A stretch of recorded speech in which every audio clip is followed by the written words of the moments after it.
պետք է գնա, այդ ռիսկերը ինչի մասին են։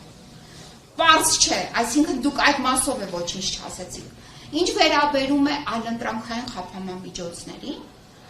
ներեցեք էլի, ամսի 21-ին հոկտեմբերի, դուք ինքներդ էիք ընտրել, այսինքն բոլոր խափանամիջոցներին դիմել էիք, որպեսզի պարոն Ղուկասյանը չկարողանար պաշտոնավարել, փակեցիք, որոշում կայացրեցիք 2 ամսով կալանավորելու։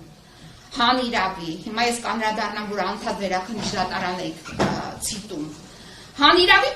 պարոն Ղուկասյանին տարավ փակեցիք ձեր ղեկավարը չի, բայց չգիտեմ ում ղեկավարն է, այն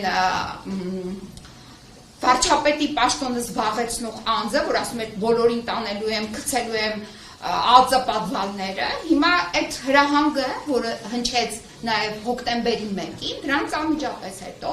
սկսեցիք գործել, կարել, ձևել, կարկատել եւ այլն։ Գտնվեց պարոն Ղուկասյանը շուրջ 2 ամիս ԱԾ այդ պատվալ չասեմ, չգիտեմ ինչ ասեմ դրա անունը։ Ամենայն դեպս շարունակում է մնալ այդ ԱԾ-ն, որը պետք է իհարկե վերանա։ Այնտեղ պահեցիք այս 2 ամիսների ընթացքում նաև ընդունել եք այլ անընտրանքային խափանամիջոց կիրառելու որոշում։ Կասեցրել եք պարոն Ղուկասյանի լիազորությունները եւ դրա հետ մեկտեղ ընտրել եք բացակայելու արգելք։ Այդ ընտրությունը արել էիք, հետո մենք որ դա բողոքարկեցինք, որոշեցիք, որ չէ, այդ ընտրությունը քանի որ արել եք, դա հնարավոր չի, մեկը մյուսին բացառում է, որոշեցիք այդ այլընտրանքային խափանամիջոցները ըստ ձեզ վերացնել, բայց դա չի նշանակում, որ այդ ձեր կողմից կայացրած որոշումը իրավասու չէր շարունակել մնալ եւ այդ որոշման ներքո կալանքը բացառվում էր, որովհետեւ դուք եք ընտրել, չի կարող լինել եւ կալանք եւ այլընտրանքային խափանամիջոց։ Մենք ունեցել ենք այս իրավիճակը եւ շարունակում ենք ունենալ այս իրավիճակը, որովհետեւ ամսի 21-ից հոկտեմբերի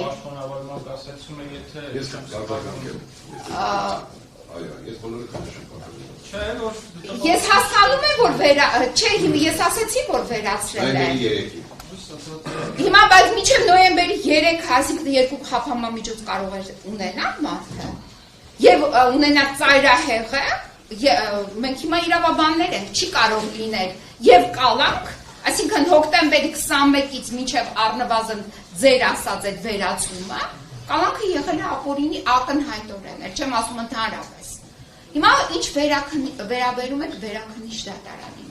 Ուրեմն վերաքննիչ դատարանի որոշումը այս պահին բողոքարկվում է վճռաբեկ դատարանում։ Եվ մենք չգիտենք, այսինքն այդ որոշումը ուժի մեջ չի մտել։ Այնպես չէ, որ դուք անդադ ցիտում եք, որ վերաքննիչը չի վերացրել եւ այլն։ Իսկ ինչ վերաբերում է հակակոռուպցիոն դատարանի առաջին այս ածանին նիստին, որը ղեկավարեց եւ նախագահեց Վարդգես Սարգսյանը, այդ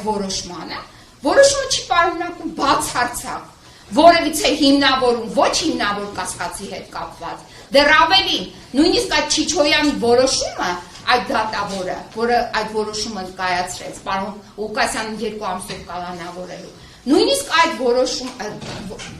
դատարանի որոշման հետ ծանոթ չէ, Չիչոյանի որոշման հետ ծանոթ չէ։ Ինչի հիման վրա էր որոշում կալանք տալ։ Եթե նույնիսկ չգիտեր Չիչոյանը ինչի հիման վրա է տվել այդ գաղտնալսումների որոշումը։ Այսինքն ոչ մի փաստաթուղթ, ոչ մի տվյալ, ոչ մի փաստական հանգամանք չքննելով, պարոն Վարդգես Սարգսյանը այդ որոշումը կայացրել։ Նույնիսկ չի անդրադարձ կատարել պարոն Ղուկասյանի անձին, անձ, որը Հայաստանի Հանրապետության երկրորդ քաղաքի քաղաքապետն է։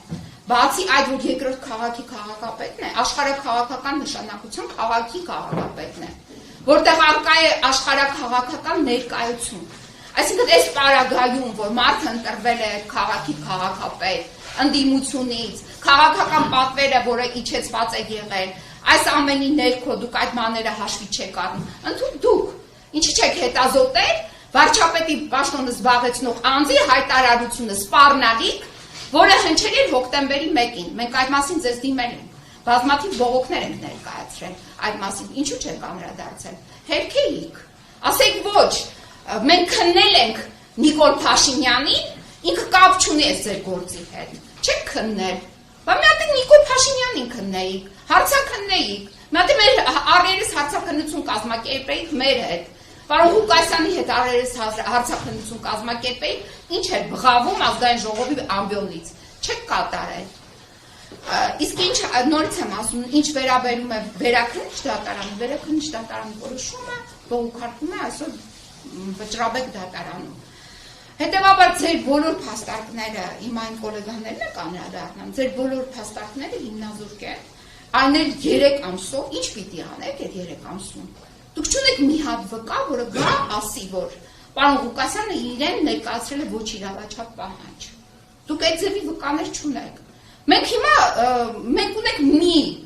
անձ, որին կարող ենք մենք հարցաքննել, դա Նիկոլ Փաշինյանն է, ինչ էր բղավում եւ ինչու դուք սկսեցիք նման ապօրինի գործընթաց պարոն Ղուկասյանի, նրա որդու, նրա ընտանիքի անդամների։ Մեկ է մի անդրադարձ է կատարեմ այս դատարանում քննվող ինչ որ գործի վերաբերյալ։ Ուրեմն այս դատարանում քննվող գործի վերաբերյալ, որը նույնպես սարքված գործ է, ասեմ ձեզ, պարոն Ղուկասյանի եւ նրա որդու անվտանգությունը չի ապահովել։ Դատարանի դահլիճում կներեն ինձ ոստիկանները, 2 գործ տվող ոստիկան, ինչ որ լսել են, որ հայոյանքներ են հնչեցրել։ Եվ այդ մեղադրանքը նորից բերեն կպցրել են պարոն Ղուկասյանին եւ Սպարտակ Ղուկասյանին։ Այսինքն մենք հիմա հասկանում ենք, որ մեր անվտանգությունը ապահովված չէ։ Պարոն Ղուկասյանը հասկանում է, որ իր անվտանգությունը ապահովված չէ։ Այդ թվում նաև պաշտպաններն են հասկանում, որ իրենց կարող են գաղտնա լսել, փաստաբանական գաղտնիքը նաև կներեք քիթը մտցնել ուսումնասիրել, ինչ որ տեղի է ունենում մեր հետ։ Մենք այդ ամեն ինչը հասկանում ենք։ Բայց այն ինչ որ դուք ցիտեցիք այս դատարանում քննվող գործերի հետ կապված, ապա այս դատարանում մեր քննվող գործերի հետ կապված անցյալ դատական նիստը նաև հետաձգվեց, որովհետև վկաները, որը իբրև պետք է գայի, որ վկայի, վկաները չէին եկել։ Վկաներն են չունեք, որ գան ինչ որ դեմ ցուցմունքներ հայտնեն։ Սա էլ այդ դրա հետ կապված, այսքանը։